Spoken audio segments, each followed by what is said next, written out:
Hayırlı gün, qadrli dostlar. Bugün men sizge harflarni, ingliz tili harflarin öyrete turgan video taqdim etem. Birinchi harfinden başlayız. Ey harfi deb atala. Vertikal toyaqdan yasala ham yumri yazıp yasala. Mında mühim punktlar şul bulur. İngilek mene bu toyaq üstten asqa düşe turgan bulsun. Bu bik mühim. Çünkü balalar bik yeş bütün harflerin ostan üske taba yaza başlaylar. B harfinde, D harfinde, E harfinde şulay yok. Bu bik uңайлы түгел. Baştan uңайлыраак şul. Аларга ул жеңилрәк бирелә. Üstten астан üskә язуы. Әмма менә язулар күбәйгәч, сүзләр яза башлагач, текстлар яза башлагач, бу гадәт аларга нашаррак китерә. Алар җитешми башлыйлар. Күп язарга комачаулый башлый бу гадәт. Шуңа күрә беренче дәресләреннән үк баланы әйтеп өйрәтегез, өстән аска язырга тырышсын һәр хәрефен. Шулай итеп, беренче максатыбыз менә бу укларны үтәү кирәк. Беренче катыбыз шул булачак. Таякны ясыйбыз башта, üstten аска. Хәзер шул таякның уртасын алабыз да, нукта куябыз да, üskә күтәрелеп, сулга бурып, хәзер аска төшәбез. Кире кайтабыз шушы нуктага. Менә шул булды эй хәрефе. Беренче катыбыз үтәлде. Чөнки менә беренче катыбыз шул укларны үтәү булды. Икенче катны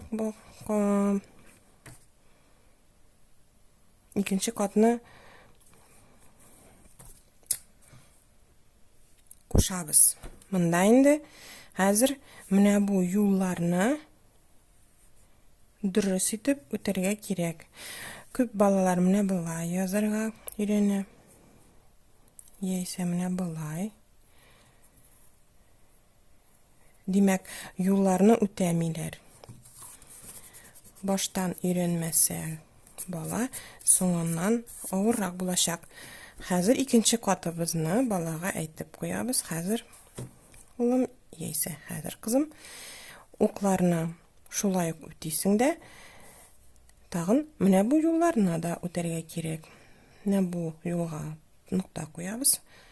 Өстән аска төшәбез. Бу юлга хәтле тиябез. Шулай ук таякның уртасыннан алып, юлга хәтле менә бу нуктаны тиеп китәбез. Менә уңнан сулга бурабыз бит инде. Хәзер аска төшәбез.